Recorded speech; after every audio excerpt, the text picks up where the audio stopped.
Hello friends, very good morning. UPSC Infinity 40,000 की join అయ్యే చిట్ట చివరి అవకాశం. You have 6 days left. August 15th వరకు ఈ ఆఫర్ ఉంది. August 15th తర్వాత మనం 50,000 చేయబోతున్నాం. So this is a prelims cum mains plus interview course, full fledged course except optional. Optional తప్పితే complete GS course. Optional కి there is a separate fee. ఇంకా announce చేయలేదు, చేస్తాం. Comes with lifetime validity, the only course across the country India lo lifetime validity UPSC అందిస్తున్న ఏకైక course మనదే. Daily mains answer writing practice ఉంటుంది. వీటితో పాటు అంటే యూపీఎస్సి తో పాటు you have APSC and TSPSC add on additional syllabus required for APSC and TSPSC కూడా కవర్ చేయడం జరుగుతుంది. As and when the notifications come out, మీరు వీటి కోసం వేరేగా ఎక్కడికి వెళ్ళక్కర్లేదు, మన దగ్గరే ఎడిషనల్ సిలబస్ తీసుకోవాలి. మీకు unlimited access to live classes and recorded classes కూడా ఉంటాయి. మన యాప్లోనే అన్ని రికార్డెడ్ వీడియోస్ ఉంటాయి. You can watch them any number of times. There is no restriction on number of viewing. So fee 40,000 rupees 8 installments లో pay చేయొచ్చు. చెప్పడం మర్చిపోయి, ఐబీపీఎస్, సిజిఎల్ అండ్ సిసాట్ కూడా క్లబ్ చేసి ఇస్తాం. సో ఏ ఒక్క కాంపిటేటివ్ ఎగ్జామ్ మీరు రాయాలనుకున్నా, your preparation should be on UPSC. దాంతోపాటు ప్యారలల్ గా ఏది రాయాలనుకున్నా, ఐబీపీఎస్ కానీ, సిజిఎల్ కానీ, సిసాట్ కానీ, యూపీఎస్సి కానీ, టీఎస్పీఎస్సి కానీ, you need not go to any other place. ఒక రకంగా ఇండియాలో ఉన్న అన్ని కాంపిటేటివ్ ఎగ్జామ్స్ కవర్ చేస్తుంది. సో ఈ ప్రిపరేషన్తో మీకు 40,000తో మీ లైఫ్ కైండ్ ఆఫ్ సెటిల్ అవ్వడానికి ఆస్కారం ఉంది. ఇఫ్ యూ వర్క్ హార్డ్, మా వైపు సపోర్ట్ మేము మ్యాక్సిమం ఇస్తాం. Our support will be there throughout your journey of competitive preparation. So 6 days మాత్రమే ఉంది. So don't waste your time. Classes already start అయిపోయాయి. It's not that 16th batch start అవుతుందని కాదు, classes start అయ్యాయి. అయిపోయిన క్లాసెస్కి వీడియోస్ ఉన్నాయి. So don't delay it. ఇంకా లేట్ చేసే కొద్దీ ఇంకా వెనకబడతారు సిలబస్లో. సో యూపీఎస్సీకి సబ్జెక్ట్ వైజ్ కోర్సెస్ కూడా మనం ఆఫర్ చేస్తున్నాం. ఎకానమీకి, పాలిటీకి, హిస్టరీకి, geography, IR, ethics and integrity, current affairs, దేనికన్నా మీరు జాయిన్ అవ్వచ్చు. 7,000 rupees is the fee for subject wise courses. Even ఇవి కూడా మనకి prelims cum mains and mains ఓరియంటేషన్తో వస్తాయి. Even they come with life time validity and you have complimentary access to online test. This is the beauty here. And one more thing, something I forgot to mention, complimentary access to essay writing also. So daily mains answer writing అనేది UPSC ఇన్ఫినిటీకి ఇస్తాం. ఇలా single కోర్స్లో వచ్చే వాళ్ళకి కూడా answer writing practice అనేది ఇవ్వడం జరుగుతుంది. అండ్ ఆన్లైన్ టెస్ట్లు, యాప్ పైన మనం కండక్ట్ చేసే ఆన్లైన్ టెస్ట్లు కూడా ఫుల్ యాక్సెస్ వస్తుంది. అంటే యూపీఎస్సీకి కండక్ట్ చేసే ఎటువంటి ఆన్లైన్ టెస్ట్ అయినా సరే మీరు రాయొచ్చు. Even if you come with only one subject, ఒక సబ్జెక్ట్కి యాక్సెస్ తీసుకున్నా you will get this online test app access on the app. So this is my phone number. Contact చేయాలంటే కాంటాక్ట్ చేయవచ్చు. ఏ కోర్స్ కన్నా ఎప్పుడైనా జాయిన్ అవ్వచ్చు. Don't wait for batches. Ours is a life time validity course. People can join any time. Bank and SSC infinity ప్రతి సోమవారం కూడా కొత్త బ్యాచ్ లాగా మనం చెప్తున్నాం. సో బ్యాంక్ అండ్ ఎస్ఎస్సి ఇన్ఫినిటీకి బ్యూటీ ఏంటంటే it covers 2 premium exams, bank PO and clerk and also SSC CGL, end to end. ఎక్కడ కూడా వేరే చోటికి వెళ్ళాల్సిన అవసరం లేకుండా కంప్లీట్ కవరేజ్ అనేది ఇక్కడ జరుగుతుంది, including banking awareness, current affairs, everything. Current affairs అనేది డైలీ కవర్ చేయడం అనేది జరుగుతుంది. Right. So 6,000 fees and I'm going to revise this fees from next month దీన్ని 7,000 చేయబోతున్నాను. 7,000 ఆర్ 8,000 ఐఎమ్ థింకింగ్. ఇది కూడా పెరగబోతుంది. మన ఫీజు ఆల్రెడీ లోయెస్ట్ ఉంది బ్యాంక్ అండ్ ఎస్ఎస్సి ఇన్ఫినిటీలో. I'm revising it next month. So this is the contact number. Even this course comes with lifetime validity. So quant infinity తీసుకుంటే arithmetic and pure maths రెండింటిని cover చేస్తుంది, which means bank and CGL, SI, constable, all kinds of ఎగ్జామ్స్కి అవసరమైన quant portion ఇక్కడ cover అయిపోతుంది మీకు. In fact క్యాట్కి కూడా అవసరమైన బ్యాక్గ్రౌండ్ వచ్చేస్తుంది. బ్యాంక్, సిజిఎల్ లాంటి అన్ని ఎగ్జామ్స్కి యూస్ఫుల్ ఇది. అయితే మనం ఇందాక చెప్పినట్టు అన్ని టెస్ట్లో కూడా, అన్ని ఇండివిజువల్ కోర్సెస్లో కూడా అన్లిమిటెడ్ యాక్సెస్ టు మాక్ టెస్ట్లు ఇస్తున్నాం మనం. మాక్ టెస్ట్లకి అంటే English, reasoning, maths full length టెస్ట్లు మీరు 2,000తో జాయిన్ అయితే you get access to full online test on the app. Again it comes with life time validity. ఇది కూడా లైఫ్ టైమ్ వ్యాలిడిటీ వస్తుంది. ఈ ఫీజు కూడా 3,000 చేయబోతున్నాను నెక్స్ట్ మంత్ నుంచి. సో ఈ మంత్ జాయిన్ అవ్వాలనుకుంటే మీకు మంచి అవకాశం. ఇంకా లేట్ చేసే కొద్దీ ఫీజు రివైజ్ అవుతుంది. And this is my phone number. So let's look at the editorial today. So today's editorial talks about safety. Right. So safety deficit అన్నారు, ఉండాల్సినంత సేఫ్టీ లేదు అనేది మీనింగ్ అక్కడ. The Kozhikode air crash shows that there can be no compromise on airport infrastructure. Airport infrastructure విషయంలో compromise అనేది ఉండకూడదు. There can be no compromise. మనకి crash జరిగింది నిన్న, దానికి సంబంధించిన మొన్న జరిగింది దానికి సంబంధించిన editorial. The tragic crash of an Air India Express Vande Bharat relief flight in Kozhikode in which 18 people, including 2 crew members, lost their lives and many were left severely injured, is a forceful reminder that there are no acceptable risks in aviation. Aviation లో ఏ risk కూడా acceptable కాదు, అసలు రిస్కే తీసుకోకూడదు అనే దాన్ని ఈ incident అనేది చెప్తుంది. ఏ ఇన్సిడెంట్ ఇది? The tragic crash. ట్రాజిక్ అంటే మనకి బాధాకరమైన, క్రాష్ అంటే తెలుసు కదా, కూలిపోయింది, పడిపోయింది యాక్చువల్గా. Of an Air India Express Vande Bharat relief flight. ఇదేంటంటే మనకి వేరే విదేశాల్లో చిక్కుకున్న భారతీయుల్ని తిరిగి భారతదేశానికి రప్పించడానికి ఏర్పాటు చేయబడ్డ special flight Vande Bharat flight. In which 18 people, including 2 crew members, lost their lives. 18 మంది ఇంక్లూడింగ్ క్రూ మెంబర్స్ ఇద్దరు చనిపోయారు. And many were left severely injured. చాలా మంది సివియర్ గా ఇంజూర్ చేయబడ్డారు, గాయపడ్డారు. ఇది ఒక రకమైన ఫోర్స్ఫుల్ రిమైండర్. నార్మల్ గా చెప్తే మనం వినం కదా, అందుకే యూజ్ ద వర్డ్ ఫోర్స్ఫుల్. బలవంతంగా ఇప్పటికన్నా గుర్తు చేసుకోండి, గుర్తు తెచ్చుకోండి, ఆలోచించండి. There are no acceptable risk in aviation. Risk తీసుకోవద్దు, సేఫ్టీ మెజర్స్ అన్ని ఫాలో అవ్వాలి అని మామూలు టైంలో చెప్పినప్పుడు ఎవరు బుర్రకు ఎక్కించుకోరు. ఇలాంటి యాక్సిడెంట్ జరిగినప్పుడైనా సరే we need to remind ourselves that there should be no risk in aviation. Acceptable రిస్క్లు కూడా తీసుకోకూడదు, ఏ రిస్క్ కూడా యాక్సెప్టబుల్ కాదు, ఎందుకంటే ప్రాణాలతో చెలగాటం ఇది అని అర్థం. ఈ రిస్క్లు ఏంటి అనేవి సబ్సిక్వెంట్ లైన్స్ లో మనకు అర్థం అవుతుంది. Although an even bigger disaster was averted by the absence of fire in the aircraft, the crash snuffed out the lives of many returning home from Dubai after a long traumatic separation from the loved ones in the pandemic. So దీని అర్థం చూడండి. Although an even bigger disaster was averted అంటే avoided, అంటే జరగకుండా ఆగిపోయింది, kind of prevent something bad from happening అని. యాక్చువల్గా fire వస్తుంటే ఇంకా ఎక్కువ మంది చనిపోయే వాళ్ళు. ఎయిర్ క్రాఫ్ట్ లోపల ఫైర్ లేకుండా ఉండడం వల్ల ఇంకా బిగ్గర్ డిజాస్టర్ అనేది అవాయిడ్ చేయబడింది, ప్రివెంట్ చేయబడింది. అయినప్పటికీ ద క్రాష్, ఈ క్రాష్ ఏదైతే ఉందో స్నఫ్డ్ అవుట్ అంటే పుట్ అన్ ఎండ్ టు, అంటే ముగింపు పలికింది. ఎవరికి? Snuffed out the lives of many returning home from Dubai. Dubai నుంచి ఇంటికి వస్తున్న చాలా మంది ప్రాణాన్ని ముగింపు పలికిందంటే చంపేసింది వాళ్ళని అని అర్థం అనమాట. క్లెయిమ్డ్ అనే పదం కూడా వాడచ్చు. ద క్రాష్ క్లెయిమ్డ్ అనొచ్చు, స్నఫ్డ్ అవుట్ అనే పదం వాడారు. స్నఫ్ అవుట్ అని యాక్చువల్గా అగ్గి ఆపేయడం అనే మీనింగ్ వస్తుంది. ఇక్కడ ఏంటంటే పుట్ అండ్ ఎండ్ అనే మీనింగ్ కూడా ఉంది.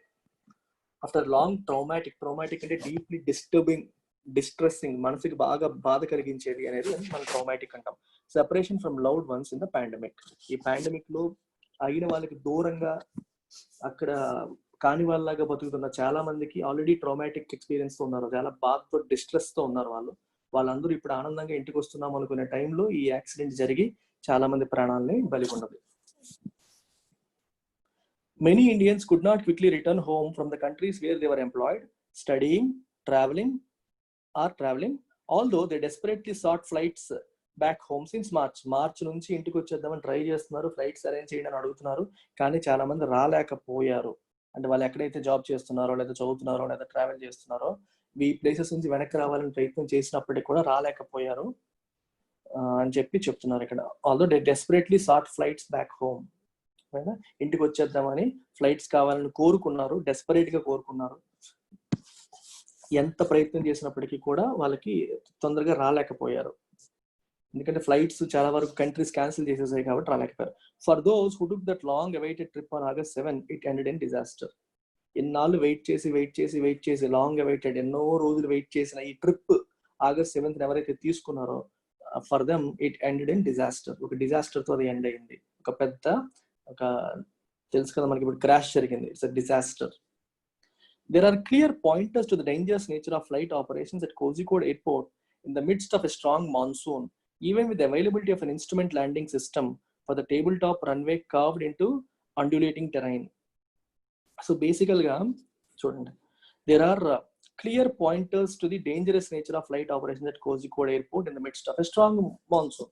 ఈ స్ట్రాంగ్ మాన్సూన్ అంటే ఎక్కువగా వర్షాలు పడే ఈ టైంలో కోజికోడ్ ఎయిర్పోర్ట్ లో ఫ్లైట్ ఆపరేషన్స్ నడపడం అనేది చాలా డేంజరస్ అని చెప్పడానికి ఎనఫ్ పాయింటర్స్ ఉన్నాయి, చాలా విషయాలు చెప్తున్నాయి.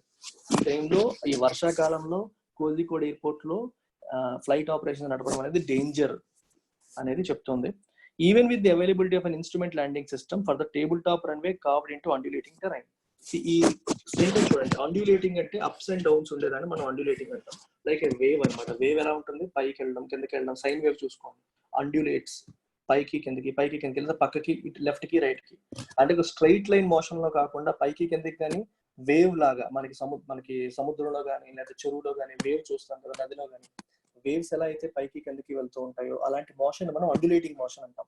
ఇక్కడ అండ్యులేటింగ్ టెరైన్ అంటే ఒక ప్లేస్, ఒక అంటే ఒక ఫ్లాట్ గా లేకుండా ఇలా ఎత్తులు పల్లాలు ఉండే ఇలాంటి టెరైన్ లో ఈ ఎయిర్పోర్ట్ ని కావ్ చేస్తారు. కావ్ చేయడం అంటే క్రియేట్ చేయడం అని. ఫర్ ఎగ్జాంపుల్ మీకు ఒక చార్ట్ ఇచ్చాను అనుకోండి, ఆ చార్ట్ లోంచి ఒక మంచి పిక్చర్ ని మీరు డ్రా చేసి మిగిలిన ఒక కట్ చేశారు అనుకోండి, that chart has been curved into a beautiful picture అనొచ్చు.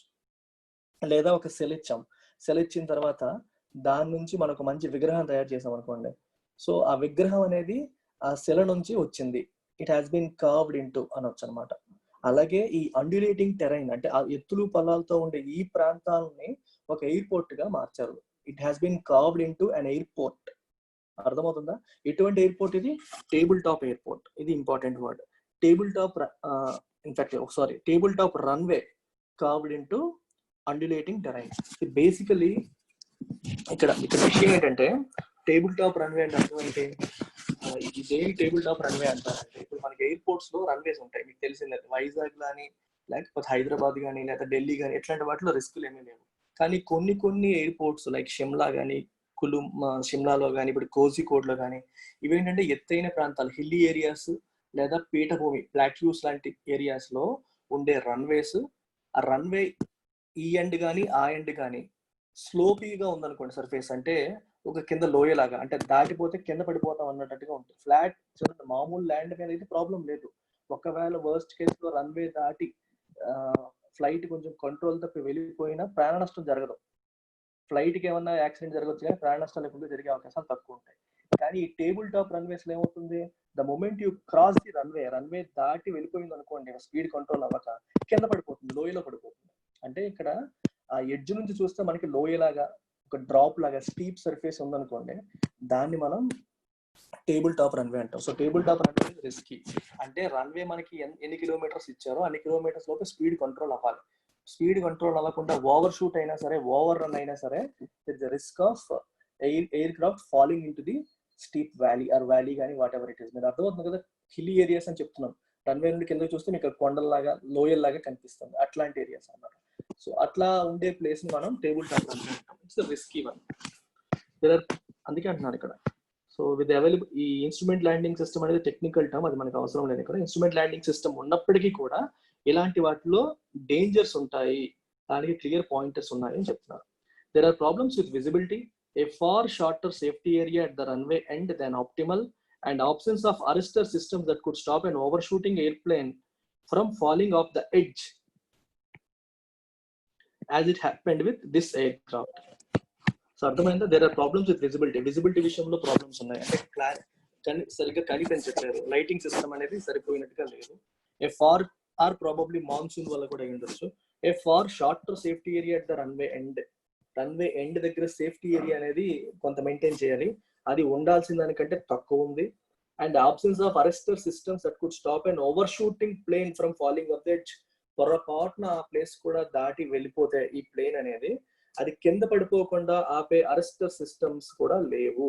ఓవర్ షూటింగ్ అంటే అర్థం ఏంటంటే రన్వే క్రాస్ చేసి వెళ్ళిపోవడం, రన్వే లోనే అది వెళ్ళాలి కదా, ఆ తర్వాత స్పీడ్ కంట్రోల్ అయ్యి దాని పార్కింగ్ ప్లేస్ కి వెళ్ళిపోవాలి.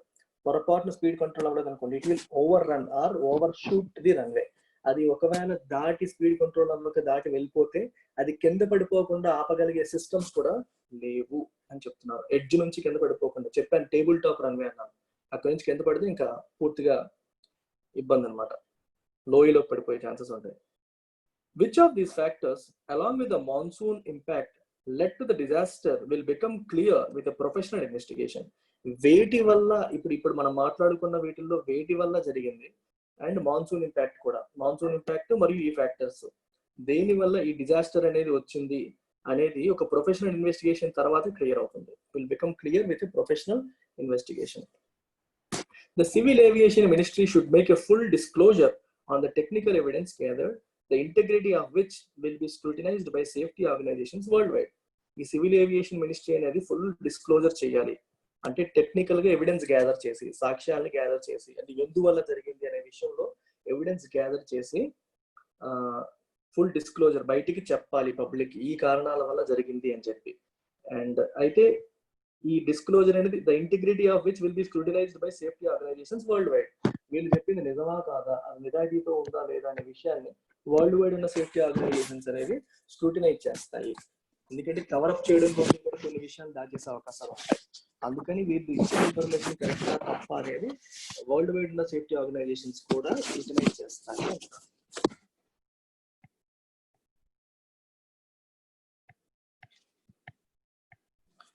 Apparently anxious to project an image of normalcy, the ministry allowed the airport to restart flights in a day, while the accident cause was yet to be ascertained. So basically situation dangerous గా లేదు, normal గానే ఉంది అని చూపించుకోవాలి అనే యాంగ్జైటీలో, apparently అంటే బయటికి అలా కనిపిస్తుంది, ఆ రకమైన యాంగ్జైటీలో చూస్తున్నట్టుగా ఉంది బిహేవియర్ ఎవరిది, ప్రభుత్వాన్ని. మినిస్ట్రీ ఏం చేసింది, allowed airport restart flights in a day, ఒక్క రోజులోనే ఫ్లైట్స్ మళ్ళీ అక్కడ ఫ్లైట్ ఆపరేషన్స్ అనేవి రీస్టార్ట్ చేయడానికి అలౌ చేసేసింది. While the accident cause was yet to be accepted. Accident ఎందువల్ల అయింది అనేది ఎప్పటికీ మనకు తెలియపోయినప్పటికీ కూడా ఇమీడియట్ గా ఆపరేషన్స్ కి అప్రూవల్ ఇచ్చేసింది. ఇక్కడ కోజికోడ్ ఎయిర్పోర్ట్ లో వెంటనే ఎప్పటిలాగే మీరు వాడుకోవచ్చు అని చెప్పి అప్రూవల్ ఇచ్చేసింది. ఎందుకు ఇలా చేసింది అంటే ప్రాబబ్లీ అపరెంట్లీ అంటే మనకి బయటికి కనిపించే విధంగా అంటే అర్థం ఏంటంటే అలా అనుకుంటున్నాం మనం. ఎందువల్లని, anxious to project an image of normalcy, ఏం జరగలేదు, ఇది ఏదో పొరపాటున జరిగింది, కానీ రెగ్యులర్ గా అన్ని రిస్క్ ఫ్యాక్టర్స్ లేవు అనే సెన్స్ బయటికి ప్రొజెక్ట్ చెయ్యాలి. యాక్సిడెంట్స్ అనేవి జరుగుతూ ఉంటాయి, నార్మల్ ఆపరేషన్స్ తొందరగానే స్టార్ట్ చేసేసుకోవచ్చు అనే సెన్స్ ప్రొజెక్ట్ చేయడం కోసం వెంటనే అలౌ చేసేసింది గవర్నమెంట్. రైట్. సో అపరెంట్లీ అంటే మనకి బయటికి కనిపించేలాగా అని అర్థం అన్నమాట. అంటే మనకి నిజం తెలియదు కానీ బయటకు అలా అనిపిస్తుంది. అర్థమవుతుందా? మినిస్ట్రీ ఉద్దేశం ఏంటనేది మనకు తెలియదు యాక్చువల్లీ, కానీ apparently by looking at the things outer surface అంటే ఇచ్చిన స్టేట్మెంట్ బట్టి, కాంటెక్స్ట్ బట్టి మనకు అలా అనిపిస్తుంది. If rainy conditions existed during the landing, as Civil Aviation Minister Hardeep Singh Puri has said, these may persist during the rest of the monsoon. Okay, ఇప్పుడు హర్దీప్ సింగ్ పూరి ఏం చెప్పడానికి ట్రై చేస్తున్నారంటే రైనీ కండిషన్స్ ఉన్నాయి, అందువల్ల జరిగింది, మాన్సూన్ ఇంపాక్ట్ ఎక్కువగా ఉంది అనేది ఆయన చెప్పడానికి ప్రయత్నం చేస్తున్నారు. అయితే మరి మాన్సూన్ అంతా ఉంటాయి కదా, throughout the monsoon such conditions will exist అనేది ఇక్కడ చెప్తున్నారు. పర్సిస్టెంట్ అవి ఉంటాయి, ఇంకా they will continue to be there. Okay, to continue to have అన్నమాట. పర్సిస్టెన్స్ అంటే వదలకుండా ప్రయత్నం చేయడం, వదలకుండా ఉండడం, ఏ విషయాన్ని మధ్యలో వదిలేకుండా ఉండడాన్ని పర్సిస్టెన్స్ అంటాం. Each flight must therefore be considered for a potential diversion to a safe airport nearby in bad weather. ప్రతి ఫ్లైట్ కూడా పొటెన్షియల్ డైవర్షన్ కి, ఎందుకంటే వర్షాకాలం ఉంది, బ్యాడ్ వెదర్ అనేది కంటిన్యూ అవుతుంది కాబట్టి పొరపాటున ఏమైనా సరే వెదర్ బాగలేకపోతే వాటిని పక్క సేఫ్ గా ఇంకొక ఎయిర్పోర్ట్ లో డైవర్ట్ చేసే అవకాశం ఉండాలి. But therefore be considered for a potential diversion. Potential అంటే ఆ డైవర్షన్ చేయడానికి కూడా అవకాశం, పొటెన్షియల్ అంటే పాసిబిలిటీ ఉండవు. అర్థమవుతుందా? Is a potential prime ministerial candidate అన్నాం అనుకోండి, అంటే ప్రైమ్ మినిస్టర్ క్యాండిడేట్ గా అయ్యే అవకాశాలు ఉన్న వ్యక్తి అన్నమాట. అలాగే ఇక్కడ డైవర్షన్ చేయడానికి కూడా అవకాశాలు ఉండాలి. ఎందుకంటే వెదర్ బాగాలేదనుకోండి, కోజికోడ్ ఎయిర్పోర్ట్ లో ల్యాండింగ్ కి అనుకూలమైన పరిస్థితులు లేకపోతే పక్కనున్న వేరే ఎయిర్పోర్ట్ లో ల్యాండింగ్ చేసేలాగా, డైవర్ట్ చేసేలాగా ఈ ఉన్న పొటెన్షియాలిటీని కన్సిడర్ చేయాలి. అది ఆలోచించాలి. అది ఆలోచించకుండా వదిలేయకూడదు అని.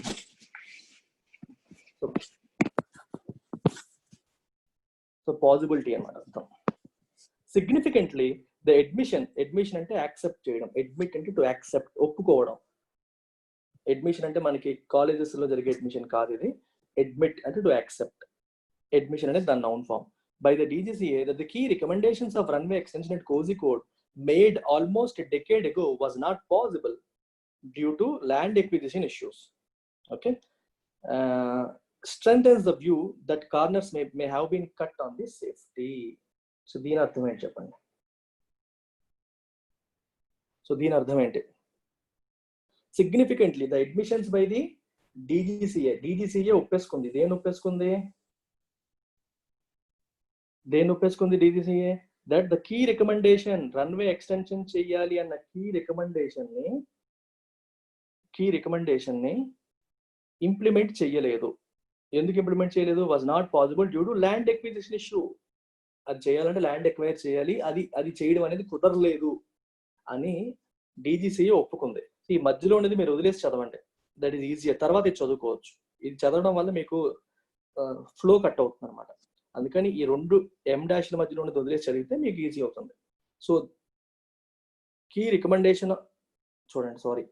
Significantly, the admission by the DGCA that the key recommendation of runway extension at Kozhikode made almost a decade ago was not possible due to land acquisition issues strengthens the view. ఇక్కడ strengthens అనేది verb. దీని యొక్క subject ఏదో వెతికారా? ఈ admission అనేది subject. The admission by the DGCA strengthens the view that corners may have been cut on safety. Corners may have been cut. To cut the corners అంటే అర్థం ఏంటంటే ఖర్చు తగ్గించేయడం. ఏదన్నా ఒక పనిని చాలా తక్కువగా, చీప్గా, ఫాస్ట్గా చేసేయడం అనమాట. అంటే డీటెయిల్డ్ గా అన్ని విషయాలు పట్టించుకొని ఎంత ఖర్చు పెట్టాలో అంత ఖర్చు పెట్టి చేయకుండా ఫటఫట తగ్గించేసి చేసేయడాన్ని మనం కటింగ్ కార్నర్స్ అంటారు. అంటే ఈ విషయంలో కూడా వీళ్ళు ఖర్చు తగ్గించారు, ఫాస్ట్ గా పని చేసేసారు అనే, సేఫ్టీ విషయంలో పట్టించుకోలేదనే వ్యూని డీజీసీఏ యాక్సెప్టెన్స్ అనేది స్ట్రెంథెన్ చేస్తుంది అని అర్థం. Okay, although the facility could still support wide bodied air craft. So ఇది మీకు అడిషనల్ ఇన్ఫర్మేషన్. ఫెసిలిటీ సపోర్ట్ చేస్తుంది, కానీ ఇంకా ఏం కావాలి మనకి? సేఫ్టీ మెజర్స్ అనేవి సరిపోయినంతగా లేవు, రన్వే ఉండాల్సినంతగా లేదు. ఇలాంటి విషయాల్లో కార్నర్స్ కట్ చేసినట్టుగా అనిపిస్తుంది, అంటే ఖర్చు తగ్గించే విధంగా ప్రయత్నించినట్టుగా అనిపిస్తుంది, సేఫ్టీ మెజర్స్ విషయంలో కాంప్రమైజ్ అయినట్టుగా అనిపిస్తుంది. స్ట్రెంథెన్స్ ద వ్యూ అంటున్నారు, అందుకే అని చెప్పి అంటున్నారు.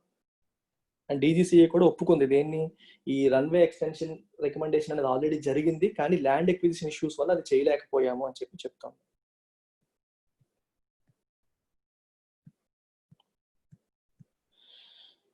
The instance of an Air India Express plane suffering a tail strike in the same airport last year should have led to a full assessment, following up on the recommendations made after 2010 crash in Mangalore.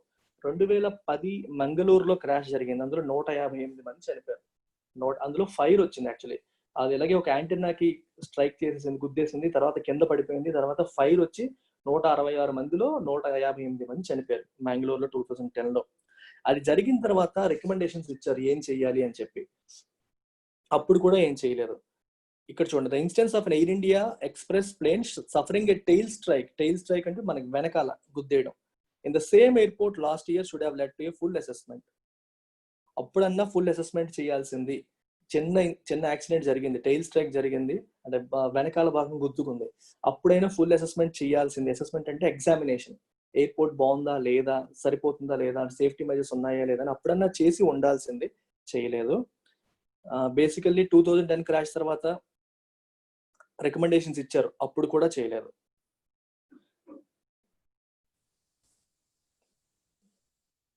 ఈ recommendations ఇచ్చిన తర్వాత assessment చేయాలి, అప్పుడు చేయలేదు.